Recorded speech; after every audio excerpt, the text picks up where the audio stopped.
Continuamos en el Braserillo, hablamos de los 100 primeros días de gobierno de Emiliano García Paje. Hemos conocido, antes de ir a publicidad, la valoración de Rosario García por parte del Partido Socialista. Vamos a conocer la valoración contraria, la de Pepe Gamarra del Partido Popular. Hombre, pues la verdad que voluntad pues parece que pone nuestra compañera, ¿no? Pero a mí lo que me gustaría destacar, desde luego, es el primer incumplimiento del pacto de gobierno entre el PSOE y Podemos. Este verano, después de haber anunciado el señor García Paje por toda la región que iba a abrir comedores escolares, pues mire usted, no ha abierto ni uno, no se ha gastado ni un solo euro. Y no solamente eso, sino que los señores de Podemos guardan un silencio vergonzoso, solo y exclusivamente para conseguir un senador por designación de las Cortes de Castilla-La Mancha.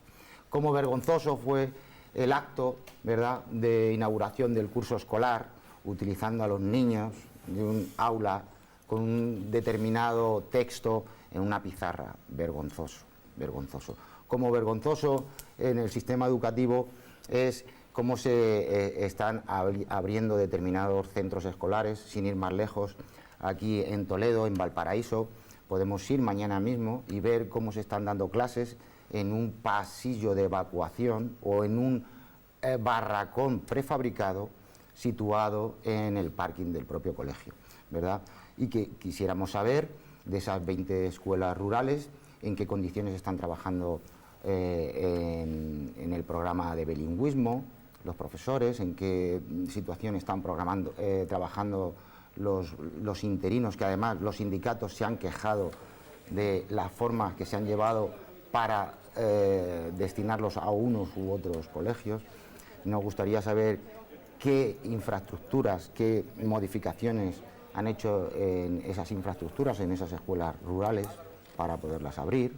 Nos gustaría saber por qué el señor García Paje está impidiendo a los padres elegir los centros escolares a los cuales llevar a sus hijos. Por ejemplo, en Albacete, sin ir más lejos, se les está impidiendo usar el transporte escolar porque no han elegido un centro educativo de su municipio. Pues hombre, si esto es la libertad que propugna y la democracia que propugna el señor García Paje, no, porque aquí se trata de destruir todo lo que huela a PP. Cumbre Internacional del Vino, a por ella. Sí, bueno, pues luego continuamos hablando de otras cosas.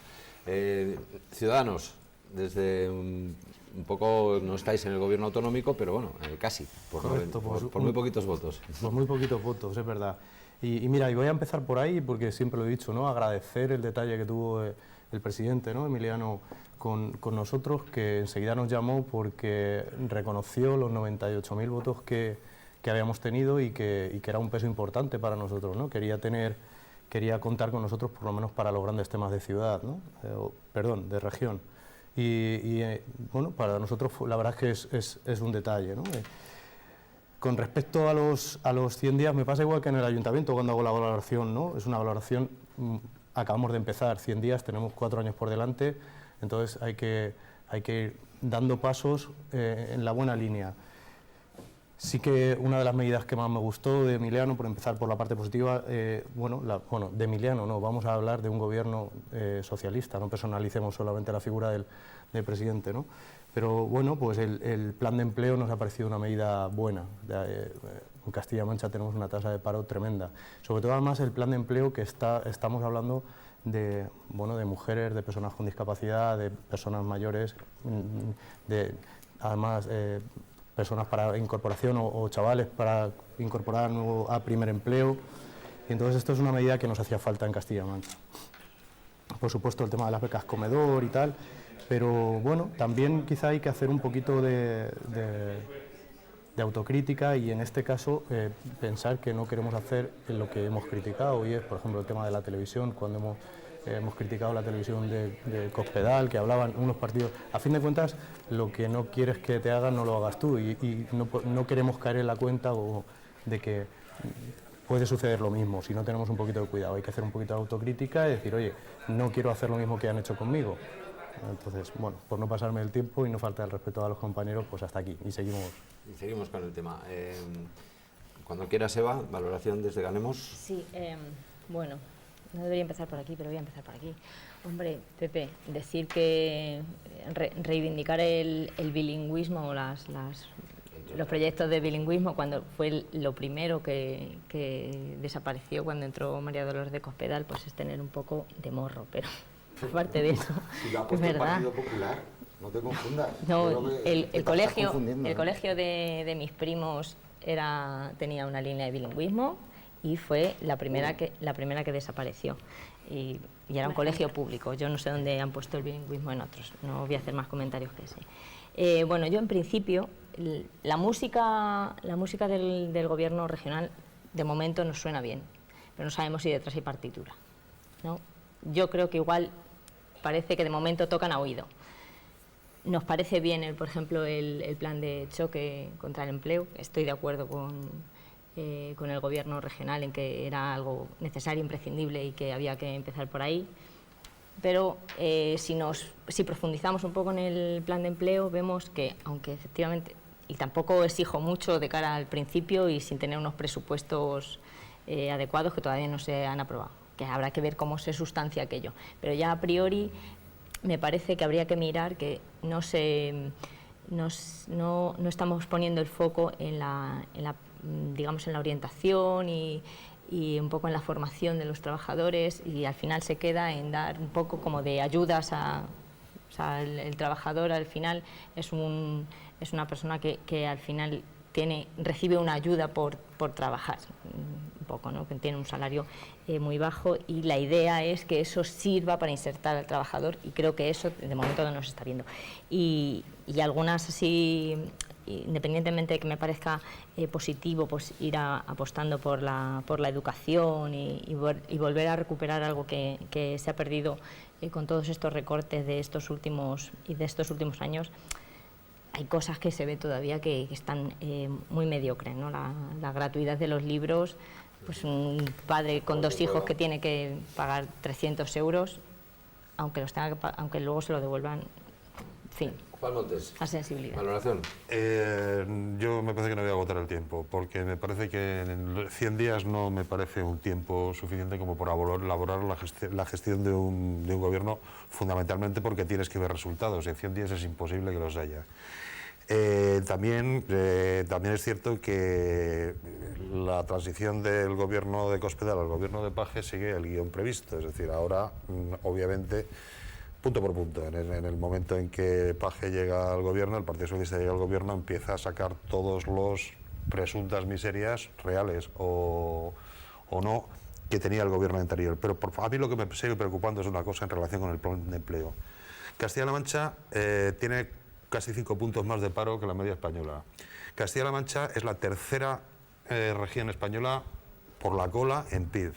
Y para crear empleo hay que atraer inversiones y hay que cambiar fundamentalmente, hay que tomar medidas para cambiar el modelo productivo de Castilla-La Mancha, que en muchos aspectos, por ejemplo, aquí en Toledo está bastante obsoleto. Y eso no sé si se va a conseguir o no, es lo que quería decir. Antonio. Bueno, lógicamente al gobierno le queda todo por hacer. 100 días dan para lo que dan, y con un verano por medio pues ya me contarás, ¿no? Entonces yo creo que en esta época siempre lo que se tiende a establecer una serie de gestos, ¿no?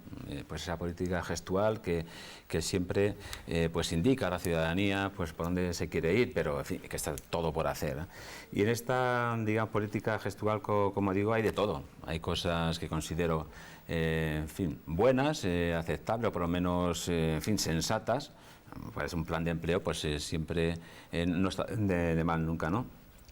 Y el tema de pues, los libros escolares, etcétera, etcétera, esas cuestiones me parece que va de suyo, lo que un gobierno tiene que hacer, ¿no? Pero sí que me da la impresión también que dentro de esos gestos hay otros que al final son los que más se notan, más se perciben, y que tienen que ver con la confrontación. Es decir, decía antes Pepe también, pues esa política de en fin, deshacer todo lo anterior por sistema, pues en fin, yo creo que había que analizar un poco, habrá cuestiones que sirvan, ¿no? Digo yo, alguna que otra, y sobre todo recuperar también algunos problemas que bueno, ancestrales. El tema del agua, tuvimos oportunidad de solucionarlo en su día y no se solucionó. Tenemos el tema de la cuestión de la ATC, que son cuestiones que hay que resolver lógicamente, pero me parece a mí que el ciudadano en su día a día está también en otras cosas, que es lo que yo espero del gobierno, ¿no? Que son 100 días de gestos, pero le queda todo. O sea, todo su trabajo, a pesar de haber trabajado mucho, está por delante. Claro, sí. Bien, ¿Cómo pues no?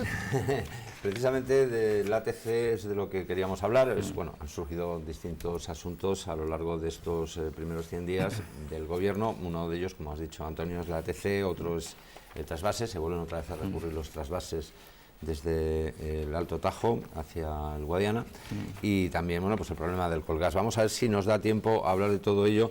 Yo no sé, compañeros, si tenemos ya al otro lado del teléfono al alcalde. Sí, tenemos al alcalde de Villar de Cañas, Cuenca, a José María Saiz. Buenas noches, José María. Buenos días, tocayo. Buenos días. Buenas noches, ya, a estas horas, ¿no? Eso, buenas noches, sí. Bueno, José María, bienvenido al Braserillo. Hoy hemos podido conocer que se han paralizado todo las obras del ATC en su pueblo mientras no se resuelva el recurso y lo que ha sucedido. ¿No? No, perdón que Sí. te corrija, tocayo, pero no. Cuenta, A ver, cuenta. Las obras del ATC no se han paralizado para nada. Lo que se ha paralizado ha sido el secretario de Estado de la Energía Nuclear. Ha paralizado un informe que se hace cada 5 años del tema de los residuos nucleares. Ah, Pero las obras en Villar de Cañas no se han parado para nada. El señor presidente, el señor Paje, quiere pararnos. Pero vamos, no ha parado absolutamente nada. Ni va a parar absolutamente nada. ¿tan convencido y tan seguro está usted? Hombre, si esto es otro caballo y rey. Vamos a ver, yo estuve el lunes pasado hablando con el presidente. ¿Con Emiliano? Y yo le propuse, con Emiliano, con García Paje. Y estuvimos todos horas hablando, y yo le dije al señor Paje, digo, yo entiendo que usted, para justificarse con sus votantes, pues que ha dicho a voz en grito que va a hacer todo lo posible para el ATC, y lo entiendo. Pero esto llega a un punto que ya no puede hacer más. O sea, el señor Paje, yo le dije, digo, ¿y tiene usted algún documento, algún papel que diga que usted me puede parar a mí el ATC? Pues páremelo. Páremelo, si los terrenos no valen, si esto tiene algún problema medioambiental, si tiene algún problema para salud, páremelo usted. Pero de la manera que usted me quiere parar el ATC, con una cepa, que esa cepa ni existe, o sea, ni la puede hacer, porque eso, el IVA 192 es la zona de protección, especial protección de las aves, según la cepa del hito, no llega al ATC para nada, o sea, eso está más que demostrado, pero sí se lleva por delante a 9 pueblos, que les arruina la vida para siempre. Entonces yo le dije, digo, si usted puede pármelo, que no pasa nada, pero pármelo bien parado, porque esto, lo único que usted hace es prevaricar. O sea, cuando una persona como usted, presidente de la comunidad, hace daño a sabiendas que lo está haciendo, eso es prevaricar. Y si usted como presidente se apoya en el medio ambiente, en una cepa, que eso es sagrado, para seguir haciendo daño, eso es desviación del poder. Y entonces pues nos tendremos que ver los juzgados, porque eso es prevaricación y desviación del poder. Yo estoy muy tranquilo porque el señor Paje a mí no me puede parar el ATC, porque a mí el señor Paje no me ha dado el ATC. A mí el ATC me lo dio una orden interministerial del Ministerio de Industria. Y si alguien me quita a mí el ATC, será una orden interministerial del Ministerio de Industria. Es decir, José María, que, sí, perdona que le interrumpa, usted lo que tiene claro es que va a seguir hasta las últimas consecuencias para evitar que se le paralice la ATC en Villar de Cañas, ¿no? Sí, José María, si no me lo va a paralizar, si él no lo va a paralizar. O sea, que quede bien claro, que algunos medios han dicho por ahí que si el juicio, que si el alcalde va a ir a... No. A ver, yo el juicio que voy a ir y a lo que voy a ir a por el señor Paje es por la cepa que ha querido poner en Villar de Cañas y en toda la comarca, no por el ATC. Ojo, que al ATC se queda totalmente al lado. Lo que se ha paralizado hoy en día ha sido el secretario de Estado de la Energía Nuclear para ver cómo se resuelve. Pero también ha dicho, y me quedo con lo último que ha dicho, que el ATC se va a hacer en Villar de Cañas sí o sí. O sea, porque hay que hacerlo. Entonces, pues esto es ir poniendo palos en la rueda, que es lo que está haciendo el presidente, y ya está.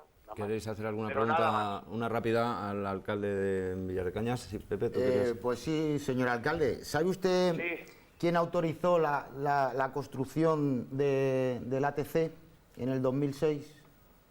Sí, el señor José Luis Rodríguez Zapatero. Bien, muy bien, muchas gracias. Antonio, Juan, Esto salió de... ¿alguna pregunta? No. Vale, pues nada más. Muchísimas gracias, José María Sáenz. No le interrumpimos Nada, más. a vosotros. Queríamos su testimonio. Un saludo. Muchas gracias. Buenas noches. Adiós. Adiós. Pues hemos escuchado al alcalde de Villar de Cañas, de Cuenca, sobre el ATC. Sí, es que hay un plan de eliminación de residuos que, digamos, contempla también el ATC, pero es más amplio, ¿no? Contempla otra serie de actuaciones, ¿no? Entonces, claro, de ahí yo creo que también esa confusión entre lo que es el plan integral y genérico y lo que es concretamente la construcción de esta infraestructura. Y ahí estamos, pero también se introduce en el debate otra posibilidad, que es, en lugar de hacer un almacén centralizado, temporal centralizado, que es es eliminar esos residuos de las centrales nucleares en las propias centrales, es decir, dentro de las mismas, si ellas producen esos residuos, habilitar unos espacios allí mismo para eliminarlos. Gracias por la aclaración, Antonio, pero vamos a hablar del hecho en sí. Es decir, ATC en Villar de Cañas, a pesar de que ya está aprobado, ya está en construcción, ¿o no? Es decir, ¿hace bien el gobierno de Emiliano García Paje haciendo todo lo posible para que no se termine de instalar el ATC, o no lo está haciendo bien? ¿Cuál es vuestra valoración al respecto? Pues quiero tomar la palabra porque sí que es verdad que yo creo que no tenemos conciencia, o sí la tenemos pero no la queremos tener, de la importancia y de la peligrosidad que tiene tener un cementerio nuclear en Castilla-La Mancha. Cuando hay un informe de Greenpeace que dice que peligra media España porque vamos a tener unos residuos radiactivos que van a pasar por muchos pueblos de Castilla-La Mancha. Además, es una zona en la que se han empezado las obras antes de hacer los estudios geológicos pertinentes para saber si esa zona es buena o no es buena, y los hechos están demostrando que no es buena y que no tiene por qué estar allí, porque no es el sitio adecuado. Entonces, yo creo que no jugamos mucho, es que no estamos hablando de poner una planta de compostaje, estamos hablando de residuos radiactivos que son muy peligrosos para la salud, y lo que no quieras para tu vecino es que no, en Castilla-La Mancha y Emiliano lo lucha, porque así lo llevaba en su programa electoral, es quitar el cementerio nuclear en Castilla-La Mancha porque no lo podemos tener aquí. Yo es que pienso que una obra de la envergadura y de la importancia como puede ser un ATC debe excluirse por completo del debate ideológico y tener exclusivamente consideraciones técnicas. Y desgraciadamente, con este asunto de la energía nuclear, todavía seguimos con muchos prejuicios ideológicos. A ver, Suecia, Finlandia y Holanda, que son tres países que precisamente una de sus referencias políticas es la protección del medio ambiente, tienen ATC. El problema es que hay que hacer un buen estudio técnico, evitar sobrecostes, por supuesto, y hacerlo bien. Pero lo que no se puede mezclar en este tipo de cosas son cuestiones ideológicas. Y luego, en segundo lugar, esto deberían ser políticas de Estado, que es otra de las grandes carencias que tiene España. Como el agua. Como el agua, como la educación, etcétera. Porque es que, obviamente, si el ATC funciona, en primer lugar nos podemos ahorrar un pastón en reciclar residuos en otro lado. Claro. Y podemos atraer algún tipo de inversión. Lo que hay que garantizar por completo son las condiciones de seguridad, y en Suecia, Holanda o Finlandia lo han hecho, con lo cual yo no veo la peligrosidad del ATC en tanto en cuanto haya un estudio técnico bien organizado y... No lo hay. Ese es otro problema. Yo creo que, como bien decías, son políticas de Estado y deberían de ser. Creo que volvemos a la antigua política, o nos basamos en la misma política, o en otros temas que estamos debatiendo. Lo que uno dice, el otro dice lo contrario, y lo que dice lo contrario, otro dice lo uno. Y entonces, al final, no nos basamos en el que tiene realmente el criterio, que es el técnico, ¿verdad? Vamos a basarnos en estudios técnicos, en estudios geológicos, y los políticos debemos de ser gestores, ¿no? Y debemos de ser gestores y escuchar y basarnos en informes técnicos. También es cierto que en Villar de Cañas hay un problema que se les ha visto solucionado ahora mismo por la ATC, pero tiene un problema de empleo, tiene un problema de economía. En España debemos apostar por innovación, por tecnología, ofrezcamos estas soluciones también. Pero es cierto, y estoy de acuerdo contigo, que es un problema de que lo que dice uno, el otro dice lo contrario. Y en España tenemos que aprender a ponernos de acuerdo. O sea, nos está pasando en los ayuntamientos y nos va a pasar en las próximas elecciones generales. Tenemos que sentarnos y debatir, y hay grandes temas que tenemos que aprender a ponernos de acuerdo y a respetarnos las decisiones unos con otros. Claro, vamos a ver, si un país produce... ¿Sí? ¿Estás repitiendo? Yo no... Claro, yo tampoco. Venga. Perdón. La palabra gustosamente. Antonio, no te cueles, Eva, sí. Sí. Yo creo que, bueno, en referencia a lo que tú dices de las consideraciones técnicas o de que son políticas estatales, efectivamente son políticas estatales y efectivamente debería haber consideraciones técnicas que no se han tenido en cuenta. O sea, yo doy la bienvenida a Emiliano García Paje a la lucha contra el ATC de Villar de Cañas, porque Izquierda Unida estaba ahí desde el principio. Y estábamos ahí no por cuestiones baladíes, o sea, aparte de que yo discuta el modelo energético y de que tengan que estar las energías nucleares o no, podríamos hablar estamos hablando de un almacén temporal de residuos, es temporal porque el permanente no está construido todavía ni en la imaginación de nadie, ¿sabes? Tenemos un problema ahí. Y una cosa que te debería decir es que las centrales nucleares no están prohibidas, lo que significa que se podrían seguir construyendo si la gente quisiera, pero son muy caras y en realidad al final las acabamos pagando los ciudadanos. Y luego pues lo que comentaba de las posibilidades de los almacenes individualizados. Pero más allá de eso, yo creo que es importante recordar que el ATC no tuvo los informes técnicos geológicos adecuados, no tenía evaluación de impacto ambiental, no es verdad. Basémonos en eso. Claro, yo creo que es donde Izquierda Unida siempre se ha basado, ha sido precisamente en eso, ¿no? Cuando se realizó el concurso de a ver en qué localidades se podía hacer, Villar de Cañas fue el que menos puntuación tuvo. A la hora de transportar los residuos desde las distintas centrales nucleares hasta la ATC, pasaría por muchísimas poblaciones o tendrías que construir un montón de carreteras para hacerlo más directo y pones en riesgo a mucha población. O sea, todo eso es así. Yo no sé la efectividad o las posibilidades de sujetarse a declarar zona cepa a la laguna de Hito, pero independientemente de eso, lo que está claro es que el ATC en ese sitio no está bien pensado. Bien, antes de escuchar lo que dice el Partido Popular y en este caso su representante, Pepe Gamarra, vamos a hacer una pausa publicitaria porque hemos consumido ya esta tercera parte y después de la publicidad seguimos y rematamos también el tema del ATC, que todavía nos quedan más temas que tratar. Seguimos aquí ahora, volvemos rápidamente en el Braserillo, no se vayan.